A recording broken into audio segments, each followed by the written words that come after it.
नमस्कार बंधुरा आज के आमी मूलो घंट करे देखाबो। तार जोन्नो एखाने आमी दुटो मूलो परिष्कार करे छुले और धुए निয়েছি। आमी এই मूलो घंटटा सादा मूलो दिए करছি। আপনারা চাইলে কিন্তু লাল मूलो দিয়েও করতে পারেন, কিন্তু এই मूलो ঘন্টটা কিন্তু সাদা मूलो দিয়ে খেতেই কিন্তু ভালো লাগে।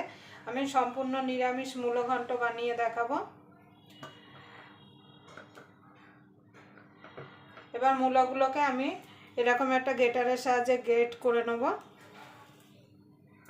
আপনারা চাইলে কিন্তু বটি দিয়েও কেটে নিতে পারেন, কিন্তু গ্রেটার দিয়ে গ্রেট করলে मूलो ঘন্টটা ভালো হবে। তাই চলুন আমি मूलोটাকে গ্রেট করে নিয়ে আসি। দেখুন বন্ধুরা, मूलोটা গ্রেট করে নিয়ে চলে এসেছে। এবার রান্নায় চলে যাব। তার জন্য গ্যাস ধরিয়ে একটা কড়াই বসিয়ে দেব। কড়াইটা গরম হওয়া পর্যন্ত অপেক্ষা করব। এই শীতকালে কিন্তু এই নিরামিষ मूलो ঘন্টটা কিন্তু গরম গরম ভাতের সঙ্গে খেতে কিন্তু অসাধারণ লাগে।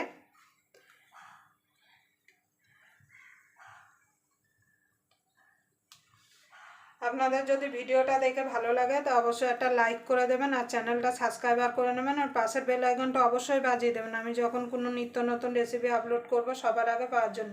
আর বাড়িতে বানিয়ে খেয়ে কেমন লাগলো অবশ্যই কমেন্ট বক্সে জানাতে ভুলবেন না। কড়াইটা গরম হওয়া পর্যন্ত অপেক্ষা। দেখুন বন্ধু, কড়াইটা গরম হয়ে গেছে, তেল দিয়ে দিয়েছি কড়াইতে। এখানে 4-5টা বড়ি আমি ভেজে নেবো। আমার কাছে 4-5টা বড়ি ছিল, সেটাই আমি দেব। বড়িটাকে একটু লাল লাল করে ভেজে নেব।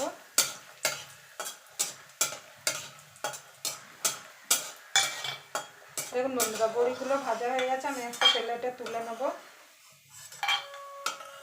আপনারা এই শীতে কিন্তু এইভাবে একবার অবশ্যই বাড়িতে কিন্তু নিরামিষ मूलो ঘন্ট বানিয়ে খেয়ে দেখবেন, কিংবা আপনারা চিংড়ি মাছ দিয়েও কিন্তু मूलो ঘন্টটা বানিয়ে খেতে পারেন। আমি এই তেলে বাকি রান্নাটা করব। তার জন্য ফোড়নে দিয়ে দেবো একটা তেজপাতা, একটা শুকনো লঙ্কা, একটু গোটা জিরে। দেখুন বন্ধুরা, ফোড়নটা হয়ে গেছে, দিয়ে দেবো সামান্য একটুখানি আদা,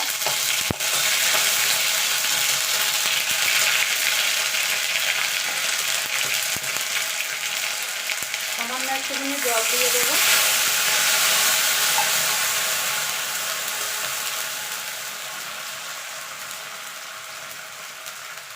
দিয়ে দেবো সামান্য একটুখানি জিরের গুঁড়ো।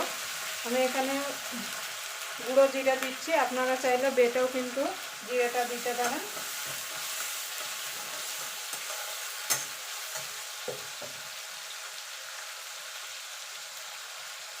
দিয়ে দেবো স্বাদ মতো হলুদ গুঁড়ো,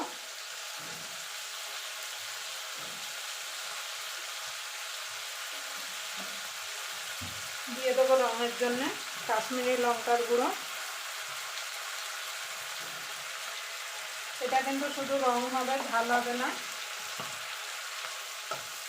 এবার মশলাটাকে ভালো করে কষিয়ে নেবো যতক্ষণ মশলা থেকে কাঁচা গন্ধটা চলে না যাচ্ছে। দেখুন বন্ধুরা, মশলাটা কষানো হয়ে গেছে, মশলা থেকে তেল ছেড়ে দিয়েছে। এখানে যে মূলোটা গ্রেট করে রেখেছিলাম সেটাকে এইভাবে একটু চিপড়ে দিতে হবে, কেন মূলো থেকে কিন্তু অনেক জল বেরোবে। এভাবে চিপড়ে দিয়ে দেবো।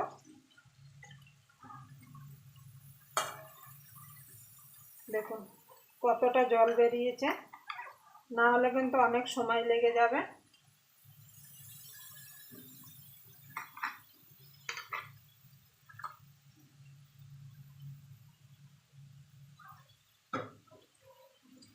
এবার মশলার সঙ্গে ভালো করে মূলোটাকে মিশিয়ে নেব, যাতে মশলা আর মূলোটা যাতে মিশে এক হয়ে যায়।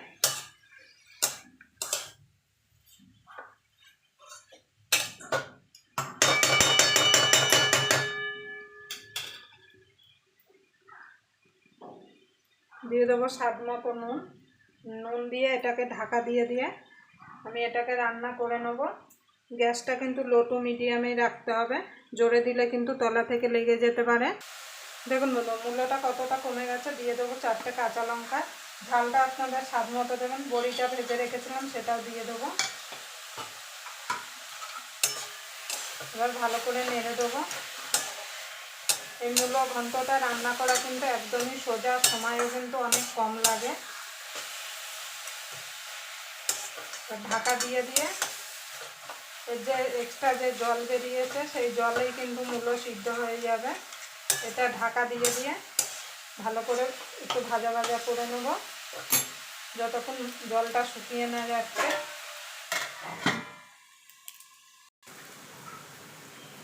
দেখুন বন্ধুরা, মূলো ঘন্টটা হয়ে গেছে। দিয়ে দেবো চিনি। এখানে কিন্তু একটু চিনি বেশি দিতে হবে, একটু মিষ্টি মিষ্টি হলে মূলো ঘন্টটা খেতে ভালো লাগবে। দিয়ে দেবো ঘি।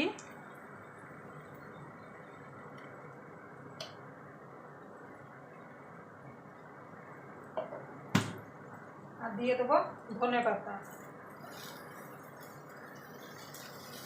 আপনারা চাইলে ধনেপাতা দিতেও পারেন, নাও পারেন, কিন্তু এখন মূলো ঘন্টতে কিন্তু ধনেপাতা দিলে খেতে কিন্তু ভালো লাগবে। আপনারা চাইলে কিন্তু এখানে কিন্তু নারকেল কোড়াও দিতে পারেন। আমরা নারকেল কোড়া খাই না বলে ওই জন্য নারকেল কোড়া দিলাম না।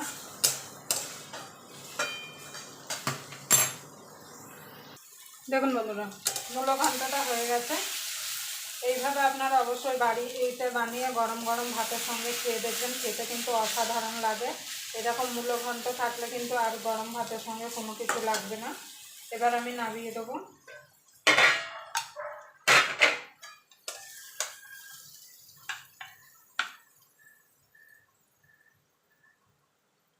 আবার আপনাদের সঙ্গে কোনো নতুন রেসিপি নিয়ে দেখা হবে। ততক্ষণ পর্যন্ত আপনারা ভালো থাকবেন, সুস্থ থাকবেন।